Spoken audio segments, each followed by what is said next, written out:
సిద్దిపేట జిల్లా నంగనూరు మండలంలోని నాగరాజుపల్లి, అక్కినపల్లె, అప్పలయ చెరువు, నరిమిట గ్రామాల్లో గ్రామ సభలు నిర్వహించారు. ఈ సందర్భంగా లబ్ధిదారుల జాబితాను చదివి వినిపించారు అధికారులు. అనంతరం అనర్హులకు ఎంపిక చేశారని గ్రామస్తులు ఆందోళన వ్యక్తం చేశారు. కాగా నరిమిట గ్రామంలో జరిగిన గ్రామ సభలో బీఆర్ఎస్ నాయకులు ప్రోటోకాల్ పాటించలేదని వాగ్వాదానికి దిగారు. స్థానిక ఎమ్మెల్యే మాజీ మంత్రి హరీష్ రావు ఫోటో లేదని నరిమిట గ్రామంలో గ్రామ సభ రసాబసగా మారింది. గ్రామ సభ ఆఫీసర్లు, రైతులు, మహిళలు అందరూ వచ్చి గ్రామ సభ విజయవంతం చేసింది. కావాలని కొంత బీఆర్ఎస్ నాయకులు కావాలని దాన్ని చిత్తగొట్టాలని, ఇది వాళ్ళకు గరీబులకు ఇండ్లు రాకూడదని, వాళ్ళే ఉన్న వాళ్ళకు వాళ్ళే పెట్టుకుంటామని వాళ్ళు ఒక లొల్లి చేసిండ్రు. అది తప్పు విషయం. ఒకవేళ దాన్ని కమిటీ ఉంటుంది, ఇందిరమ్మ కమిటీ ఉంటుంది, దాన్ని బట్టి ఎవరికి ఇల్లు లేదు, ఎవరికి ఇల్లు ఉన్నది అని దాన్ని నిర్ణయించి దాన్ని పెట్టగలుగుతాం. దాన్ని ఎందుకంటే అమాయకులను బలి చేద్దామనే ఆలోచనలో వాళ్ళు వచ్చింది కాబట్టి మేము చేయము.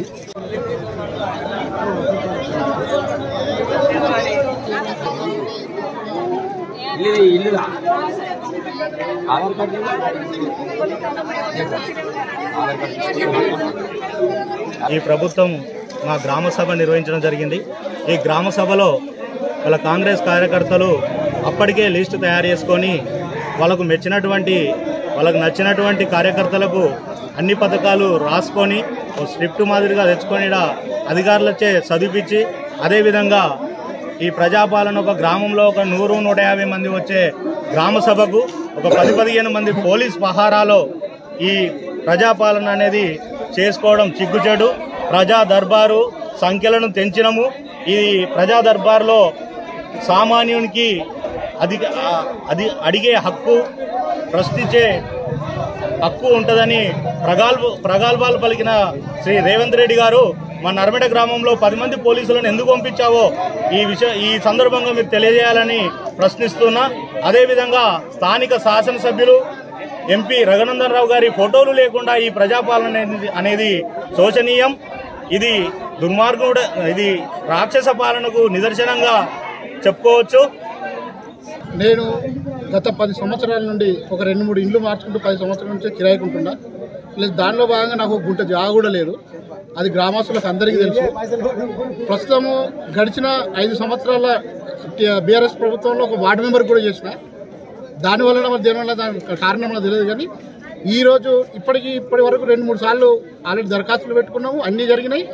ఈరోజు ఇచ్చిన లిస్టులో 150 మందిలో నేను ఒక్కనే కనబడలేదా, లేక నాటు వంటలు ఇంకా చాలామంది ఉన్నారు.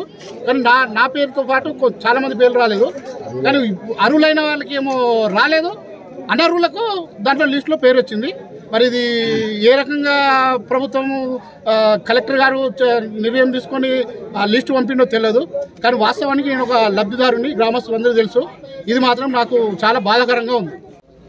ఈనాటి ప్రజాపాలన కార్యక్రమంలో భాగంగా నంగనూరు మండలం నర్మిట గ్రామంలో ఈరోజు జరిగింది విజయోత్సవం. కొన్ని అనివార్య శక్తులు ఇందులో కూడి అధికారం కోల్పోయిన అక్కస్తో కావాలని గొడవేయడానికి సిద్ధమయ్యారు.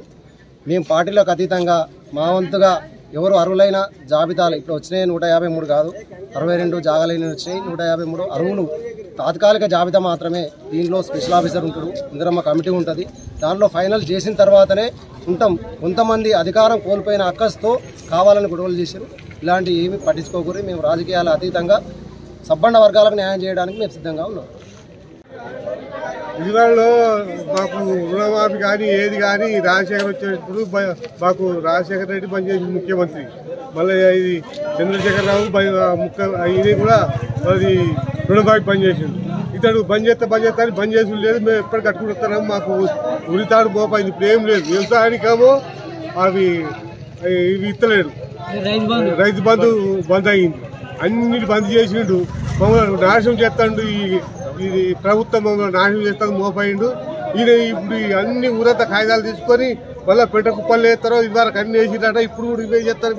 మేము నమ్మాలంటే మాకు సాయం చెప్తేనే నమ్ముతాం. అంతవరకు దానిక మిమ్మల్ని నమ్మేదే లేదు. మీరు మోసకారం అనిపిస్తుంది మాకంటే. ఎందుకంటే ఇదివరకు ఇవ్వలేదు కాబట్టి అందరూ మంత్రులందరూ ఇదివరకు ఇచ్చిర్రు. ఇప్పుడు 30-40 ఏళ్ళ చూసి నేను ఎప్పటిదో చూస్తున్నాను. నేను 80 ఏళ్ళకున్నా. అందరు చూసినా కానీ ఈ రేవంత్ రెడ్డి అటువంటి ఆయన ఎన్నడూ చూడలేదు. ఈయన మోసం చేస్తూ పద్ధతి కాదని నా ఉదయంతో చెప్తున్న మా రైతులకు మోసం చేస్తాడు ఇక్కడ.